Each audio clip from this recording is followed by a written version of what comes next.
Hi everyone, today I'll be showing you how to take professional looking pictures with using only items found around your house and your smartphone.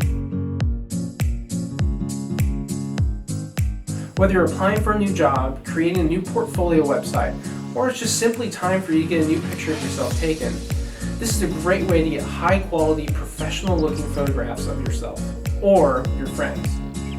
In this video, I'll be going over the supplies you need, how to set everything up for your photo shoot, and the lighting that you'll need to take the pictures. Step 1. To start, you'll need to round up some supplies. For this photo shoot, you'll need a backdrop, a chair or a bar stool, lighting, and a camera. For this demonstration, we're going to be using smartphones. I'm going to be shooting on an iPhone 11, but if you have a DSLR, use that as well. That will give you the best results. Step 2. To set up your photo shoot, you'll need to hang your background on the wall.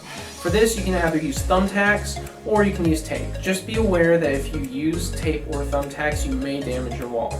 Next, you want to position your bar stool or chair about a foot to 2 feet away from the backdrop. I would recommend pulling about 2 feet or more. That way you have enough distance between the subject and the backdrop.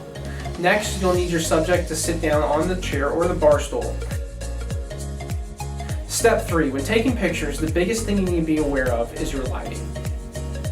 When lighting your subject, you make sure you continue to move your subject and your lights around until you're happy with the results. There are 3 types of lighting that I'm going to talk to you guys about today. The first type of lighting is Rembrandt lighting. For this, you can either have Rembrandt short or Rembrandt broad. Short is where the side of the face closest to the camera is darker than the side of the face furthest away from the camera. Broad is the opposite. It's where the side of the face closest to the camera is lit while the side furthest away from the camera is darker. To do this, you'll need to sit your subject away from the camera, place the light slightly above and at a 45 to 75 degree angle from the subject. Once again, continue to play with the lighting until you're happy with the results. The next type of lighting is split lighting. Split lighting is simply where one side of the face is lit while the other side of the face is dark. The goal for this type of lighting is to have a symmetrical line down the middle of the face where one side is lit and the other side is dark. To do this, simply place your light at a 90 degree to one side or the other of the subject. The last type of lighting I'm going to talk to you about is butterfly lighting.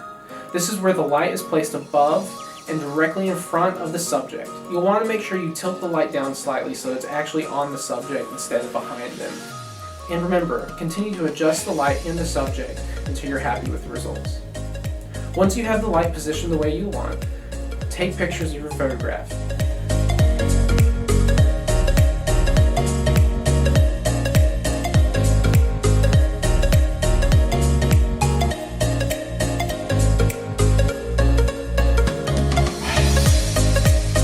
As a tip, make sure your flash is turned off on whatever camera you're using.